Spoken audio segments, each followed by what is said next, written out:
Afternoon, শুভ দুপুর বন্ধুরা। তোমরা সব কেমন আছো? আশা করি তোমরা খুব ভালো আছো। আমিও ভালো আছি, মোটামুটি চলে যাচ্ছে। তো আজকে তো সোমবার, তো কি খাবো? নিরামিষ। আজকে সোমবার, তোমরা তো জানোই সোমবার আমার বাবার উপোস থাকে, পুজো থাকে। আর এই দেখো গোবিন্দভোগ চালের এই যে ভাত, গোবিন্দভোগ আজকের খাই। আজকের আর ইন্ডিয়া গেটটা খাই না, আজকের হচ্ছে গোবিন্দভোগ। আর এখানে দেখো বন্ধুরা, নতুনত্ব জিনিস এর আগেও আমরা খেয়েছি, তোমাদের দেখিয়েছি। এই যে বড়ি দিয়ে, দেখো বড়ি দিয়ে আলু ভাতে মাখা, পুরো লঙ্কা দিয়ে একদম পুরো ঝালঝাল করে, একদম সর্ষের তেল কাঁচা দিয়ে, নুন দিয়ে, লঙ্কা দিয়ে, এই যে বড়ি দিয়ে আলু ভাতে মাখা। এই যে কিছুটা বড়ি ভাজাও নিয়ে নিয়েছি, খুব ভালো লাগে দেখো এই বড়িগুলো খেতে। কিছুটা বড়ি ভাজাও নিয়ে নিয়েছি, গরম গরম ভাত দিয়ে কিন্তু বড়ি ভাজা আর বড়ি আলু দিয়ে আর লঙ্কা দিয়ে, কাঁচা লঙ্কা দিয়ে, সর্ষের তেল দিয়ে মাখিয়ে খাবে, খুব ভালো লাগবে, দেখবে একদিন করে।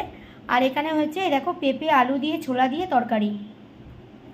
এই যে পেঁপে দেখতে পাচ্ছ, এই যে পেঁপে দিয়ে আলু দিয়ে ছোলা দিয়ে তরকারি। আর এখানে হচ্ছে এই যে একটু কাটুরি নিয়ে নিয়েছি, পাঁপড় ভাজার বদলে তোমাদের বললাম এটা কিন্তু দারুণ লাগে খেতে, পাঁপড় ভাজার বদলে দারুণ লাগে এটা। পুরো কর্মা কর্মা করছে একদম।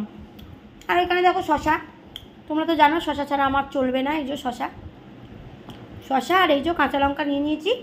আর আজকের গন্ধরাজ লেবু বা লেবু কিছুই নেই, আজকের পাওয়া যায়নি, আজকের ছিল না আমাদের পাড়াতে। তো চলো, তোমাদেরও কাদের কাদের খাওয়া দাওয়া হয়নি, যাও ঝটপট গিয়ে খাওয়া দাওয়া করে নাও। আমাদের তো আজকে সোমবার, নিরামিষ, তো এই খাই আমরা নিরামিষ। চলো, তোমাদের বাড়িতে কাদের কাদের কী খাওয়া দাওয়া হচ্ছে অবশ্যই আমাকে কমেন্ট করে জানিও, আর তোমরাও খাওয়া দাওয়া করে নাও, কেমন? তো তোমরা সকলে খুব ভালো থেকো, আমার পাশে থেকো, আমিও কিন্তু সবার পাশে আছি, কেমন? চলো, পরে আবার কোনো একটা ভিডিওতে তোমাদের সঙ্গে দেখা হবে, ততক্ষণের জন্য তোমরা খুব ভালো থেকো। চলো, টাটা।